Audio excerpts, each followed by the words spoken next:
Yo, Q, what up? Yo, Q, man, what I'm up? keeping it real. What up, Duan? Welcome. Let's get it. To not just music, where we keep it real and honest. Always. My mama praying, telling me, Q, you need to chill. They can't respect the truth, I'm just honest. All right, y'all, what's going on? And welcome to another episode of Not Just Music Podcast, where we keep it real and honest. And we are back with another go. How's everybody doing? Q, how you doing? Good, man. I'm blessed. How you doing, bro? Good, excellent. Won't complain, won't shout, and be mad or upset. And right. With this episode, we are going to talk about what everybody has been ranting about for weeks and weeks and weeks now.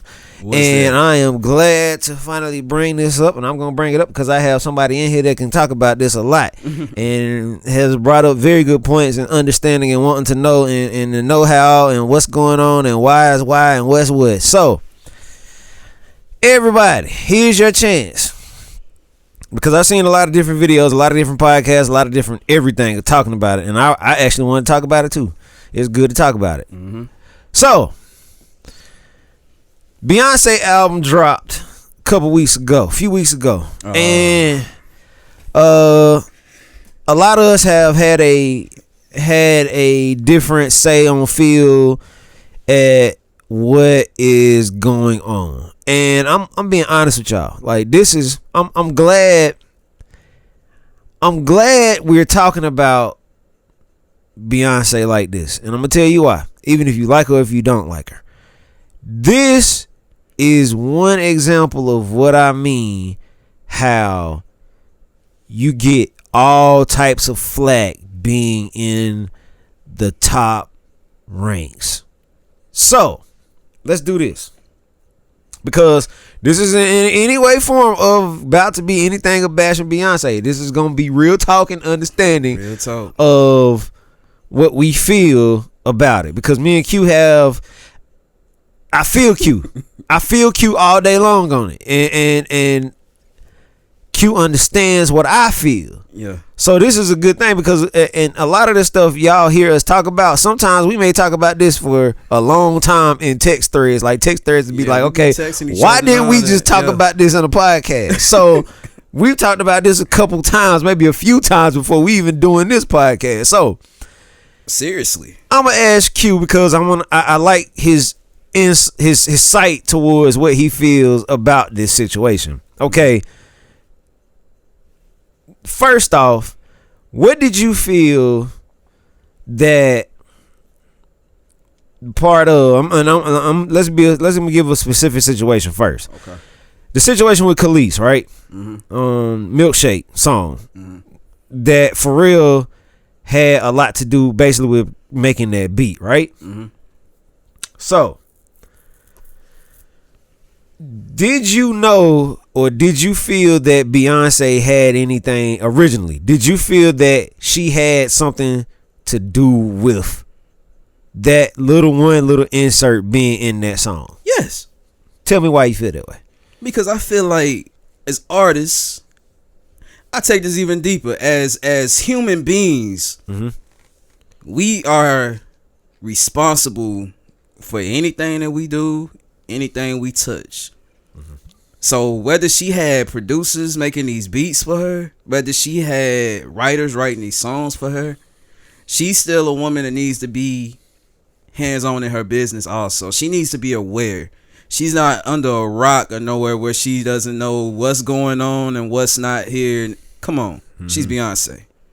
So I'm sure she knew something. You get what I'm saying? So that's my thing. Like when people try to say, well, she had a producer and basically everybody's taking the blame off her and putting it on everybody else. And I'm like, dang, if this wasn't Beyonce and it was another artist, you know, they would really be bashing the artist. But Beyonce gets this pass. I don't know why.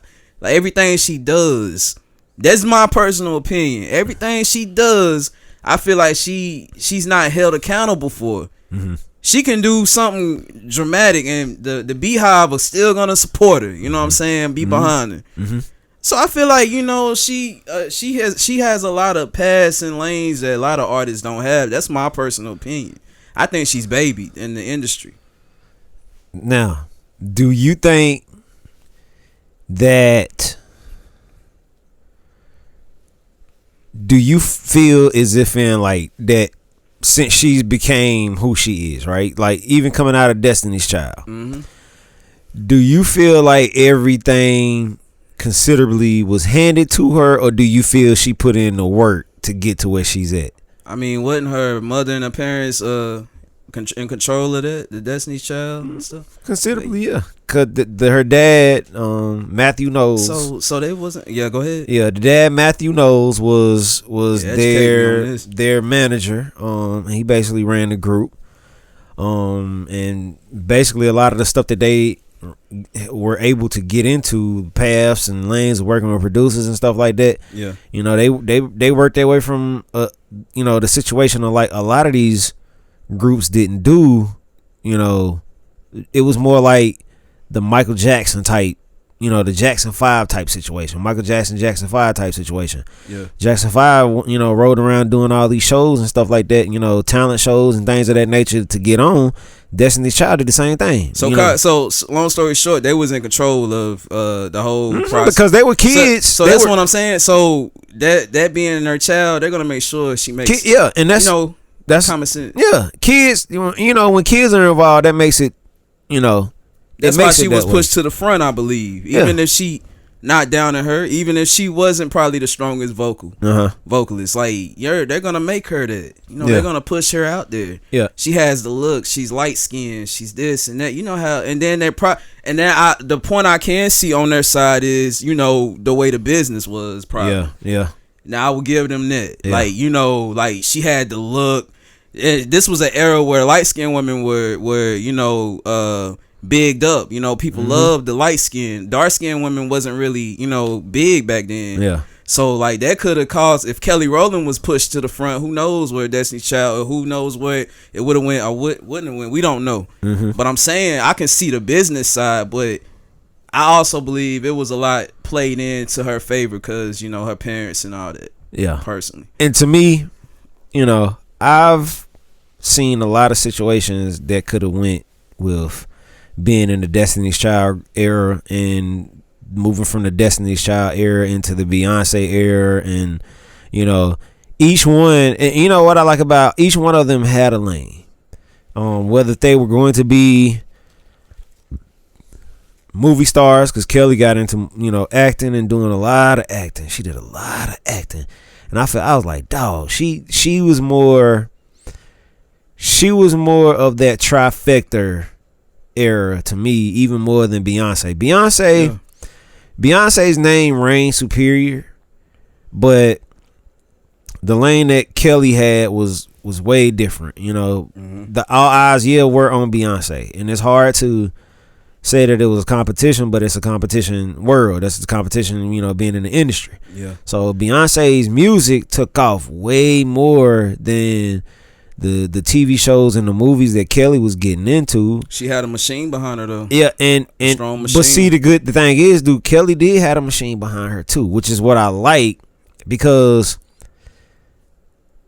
learning how they rolled, like Kelly did exactly what she wanted to do.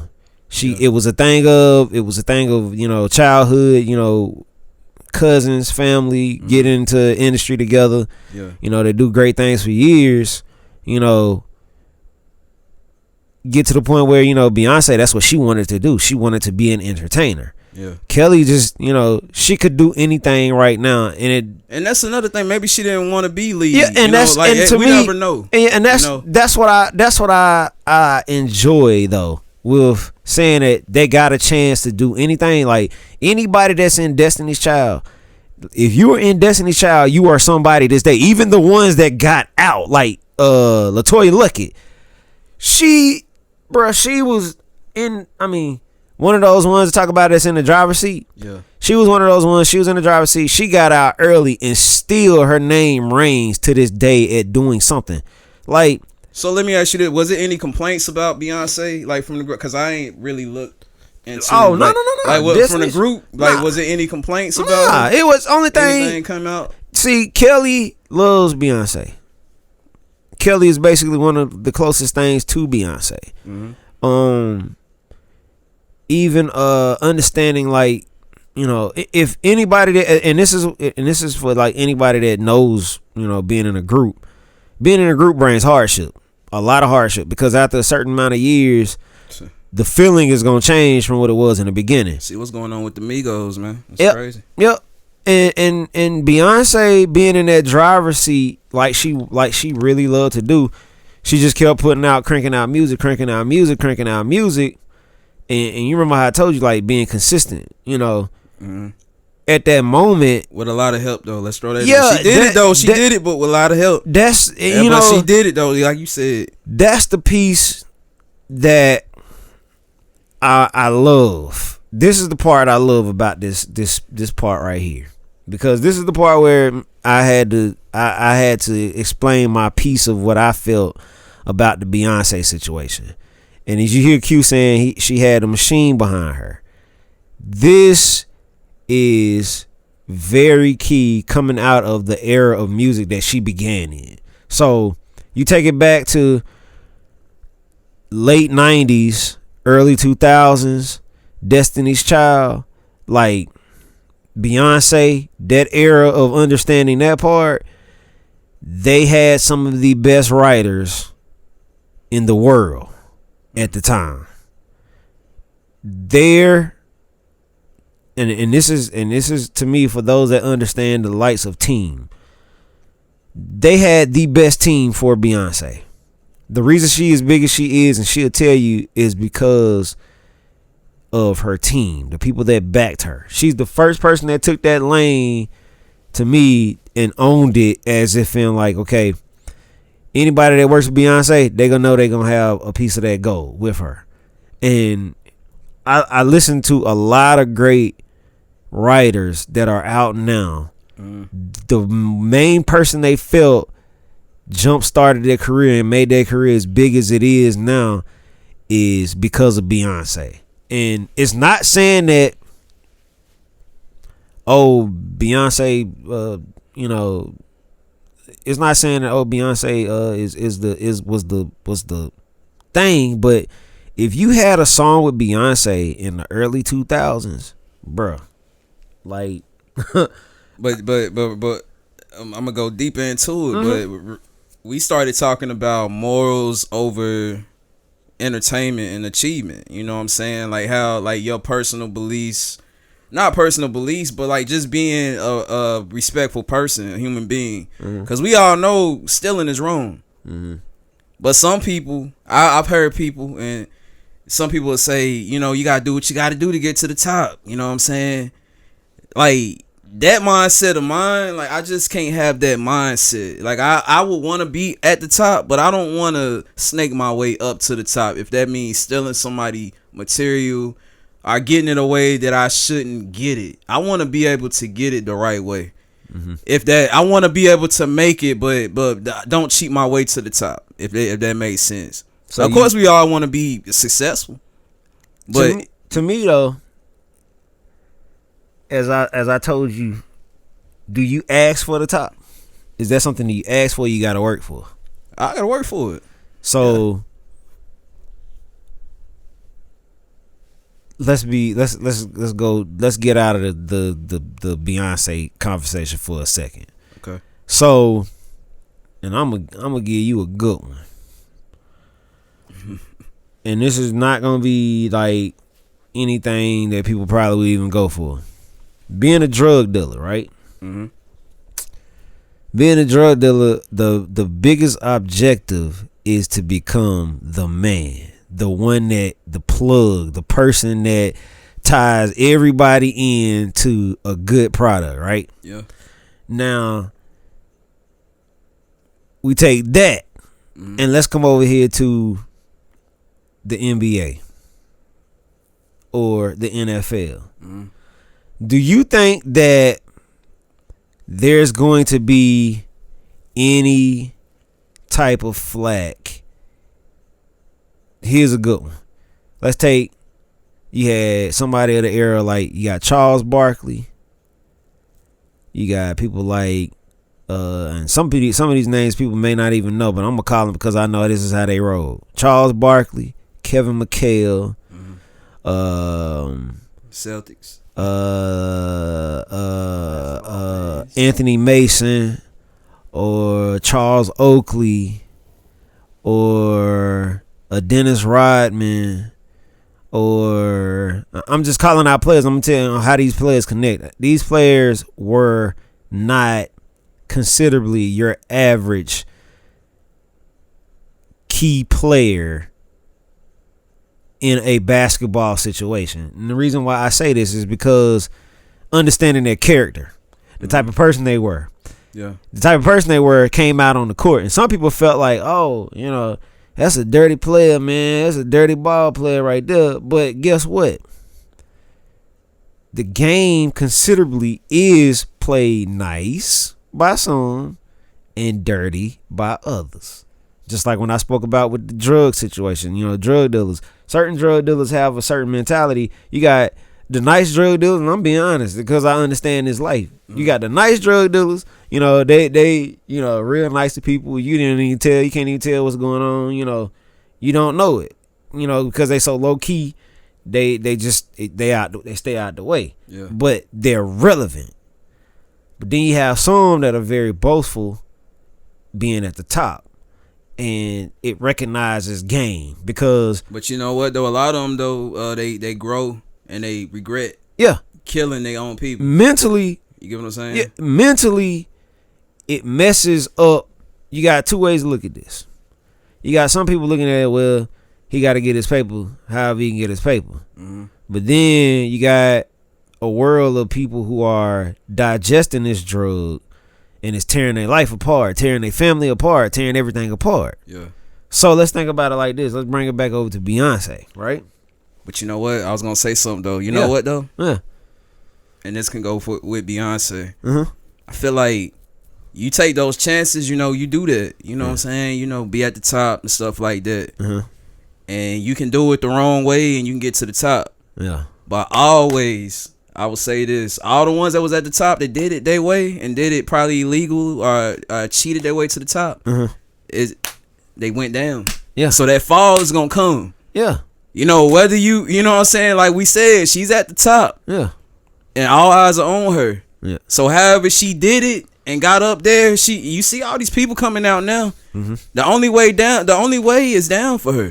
Mm-hmm. So every great person, that's what I'm saying. How you do things, and this is life. Like what you put out to the atmosphere and what you do behind closed doors comes back on you. Mm-hmm. Eventually. Yeah. You know what I'm saying? So she gonna have to reap what she put out there, man, and what she did and her team. She gonna have to reap that. Yeah, and it, to me, still, and I'm not really bashing her, but I'm saying if she did steal these, because it's a lot of people coming out. I think she sampled the churches. Like she bites a lot of people's stuff. What I'm saying? I don't know, but everybody has a problem with her. And I'm like, everybody can't be lying on this woman. If everybody is saying she's stealing this, she biting it, like everybody can't be lying on her. You know what I'm saying? Some of this got to stick. Yeah, and so get what I'm saying? This is the thing too. There's a lot of naysay too, and a lot of the naysay is understanding. To me, what I did find out, she did go about doing things the proper way. The problem is once a person hears something, they run to the internet and jump on it immediately. Everybody is looking for that beef. Yeah. To start to get at anybody that's on top. So think about it like this. So say if it wasn't Beyonce, right? And this is God's honest truth, because I've seen this happen. I've seen people on a lower level, not even at a Beyonce level, that can put out music. The music get flagged for being something like, okay, we're biting something. So like to pick a song, can't think of her name. Truth Hurts, that's her name, I think. He breaks me down, he fills me up, he fills my cup, and I get around. Now that song, that song. So that song, people, when it dropped, I'll never forget. It played in every radio, club situation. It was everywhere. Yeah. Until that person, that dude, basically whoever made the beat, I can't remember his name right now, sampled that one little line that lady was singing, sped it up. Yeah. But he never put any change to it to make it its own. Now I can see your point on that now. I see where you coming from now. Cause it, especially getting them beats from Nigeria, they add them little instruments and all that you don't know nothing about. Yeah. Okay, I can see your point now. Yeah. I give credit where it's due. I see your point on that. You get what I'm saying? Cause now thinking about it, it's a lot you might not know. Like if a producer give you a track, you might not know this is sampled on, this little key part, like 2 seconds or however long, can flag it. Yeah. That's the tricky part of this music. So I get your point on that though. And see, this is why I love talking about stuff that a lot of people probably wouldn't think about normally when they listen to music. I listen to a lot of music. I've heard a lot of music. Even now, we've been of an era, and even going back to like the 90s, late 80s, early 90s, when you had people like Dr. Dre, creating samples, and sampling people's music, and that's how they created their music, And I remember my dad used to be like, "Oh, that's such and such song. Oh, that's such and such song. Oh, that's such and such song." The whole situation of sampling music and jacking people for their music has been going on for almost 40 years, bro. And that's deep, right? Almost 40 years we have been jacking music. So Dre is the master of that, man. Beat-wise, But I love it though. The way he makes it his own. Yeah, you gotta recreate it. If you're a scientist like Kanye. Kanye is the best sampling person I probably could think of in my lifetime that never cared about giving whatever artist he took it from their flowers. See, that's the thing. Okay, let me break in. See, that's the thing I think people really want from Beyonce. Just the credit. Yeah. I think if they gave it a little credit, because it's Beyonce. So like you said, it might, now that I'm thinking about it, she probably didn't jack the style. She took it and made it her own. Like I don't listen to it, but it's probably, if that's the case, they probably just want that little recognition. Yeah. To me, consider, even with the Kelis situation, she took it down too, though. But check me. This is the part I hate so bad. Here was a situation where a misunderstanding got taken way out of proportion, and Kelis, a lot of people felt like, oh, let's listen to Kelis. Let's listen to Kelis. Kelis doesn't even own the rights to this whole song. And the bad part about this, which is why I say when, putting out records within a record company, you lose a lot of value because of that. Just like how you the credibility goes to the wrong personnel versus the right personnel. And even Beyonce, I'm sure, and I, in my mind, she knew that probably. And this is the part where I felt like, okay, I guarantee you, B did all of her verses, everything to that song, and they probably threw that sample in there probably after she did all of her parts, sung all of her parts to that song.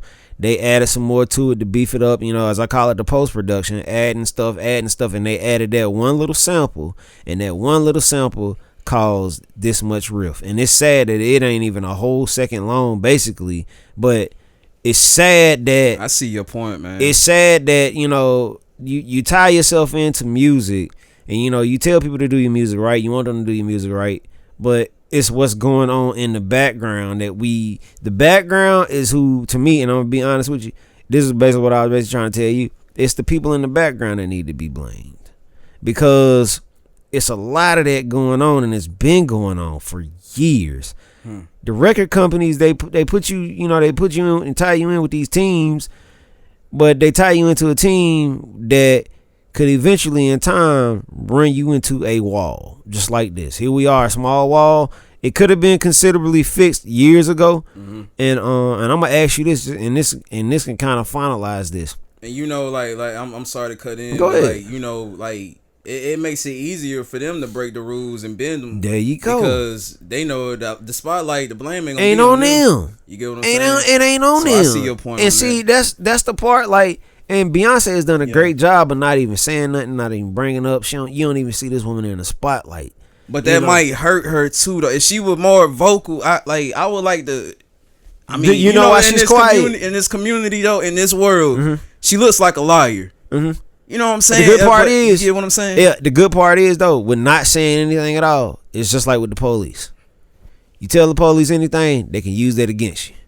But yeah. So think about it like this. But enough is enough at one point. If it keep piling up, you got to say something. Oh shit, good, bruh. Trust me. You know what I'm saying? But think about it. Remember I told you she's Beyonce. You right. She has a team.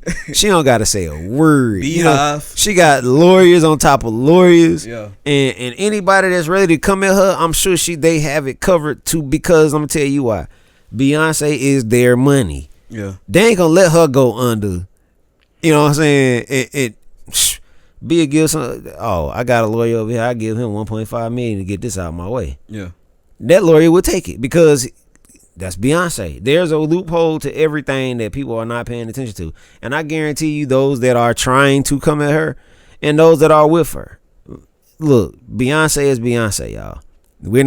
This was not even a bash. We just basically gave y'all a reel of understanding that there is going to be controversy being in that top seat. That's basically why I wanted to talk about this. Yeah. So being in that top seat is always going to come. So those that are trying to say that, oh, I want to be the best at this, I want to be the best at, remember, it's going to come with a lot that sometimes that you're probably not even thinking that's going to be the case. You know, experiencing fame and understanding fame, I've been there. I've understood it. What I don't like about it is very lonely up there at the top. It's lonely. If you want to be lonely, if you're ready to be lonely, you're good to go. It's no, you know, and I give a small one more short example. Think about it. Look at what they did to Jesus. I hate using this as an example for talking in the natural, but look at what they did to Jesus now. Mm-hmm. Look at what happened. Look at what it took to be Jesus. See, you gonna scare a lot of people from wanting to be on the top. Look at it, y'all. It's scary though. Look at it. I want to be in the middle. Look at I don't want to be in the top. And the mentality that most have, they think like, oh man, I'm gonna get at the top, man. Nah, I'm gonna be. You ain't gonna touch me, man. I'm gonna be flawless. Everything gonna be good. No, I'm gonna be floating in between. Just give me my comfortable lane. Give me my comfortable lane. Yeah, and I'll stick to that. Yeah, you know, give me my there are very big roles. Again, if anybody is looking for a team, please get a team. Don't listen to us and say, you know, thinking like, oh, it's a bad thing to have a team. No, just check them, the details at all times. You know, before you become in a position. Because like, look, we have a team. I have a team. Mm-hmm. You know, I have a team. It takes people. It takes people. You don't gotta have a lot, but at least get some knowledgeable, well understood people of what you want in the lane that you're trying to get in and what you're trying to go after and achieve. That's really the biggest thing. Yeah. You know, once you get a lot of money, that's the biggest thing I hate about having people who have a lot of money. Once that budget becomes big, it ties in too many people. So Beyonce may have a $7-8 million budget for an album. So most people, and I'm not saying that's the case. It could have been the case at one point. Things have changed over the years, but for what all she gets done, it's gonna take some money. Yeah, she got some money. It's gonna take some bread, and anybody that's willing to get in and say that they're gonna do something at a top tier level, it's what it's gonna be.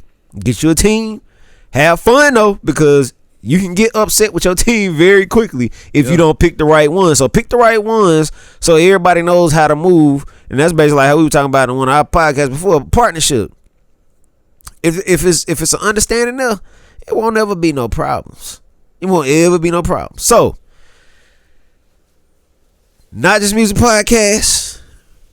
We appreciate y'all checking in. Another good episode. I just wanted to get that out so we can understand that, you know, Beyonce is Beyonce. Her team is her team. Yep. You know, Q brought up some very good points. You know, understand that in no way form. But I see your point now, though. But now that we had this discussion, I see your point and I see your side. That's what it's about. Yeah, I see your side and I'm gonna have my beliefs, but I see your point. Yeah. You get what I'm saying? Yeah. So now my mind is open more about it. That's good. Situation. And see, that's all. That's what it's about. You know. And if you do have anything to say, please tap in. I need to always say that. Please tap in. And always peace and love. Y'all be blessed. Have a good weekend because the weekend is coming in a couple days. Today is Thursday. Yeah. And Friday, enjoy your Friday and going into the weekend. Y'all turn up. Y'all have fun. Be blessed. Peace.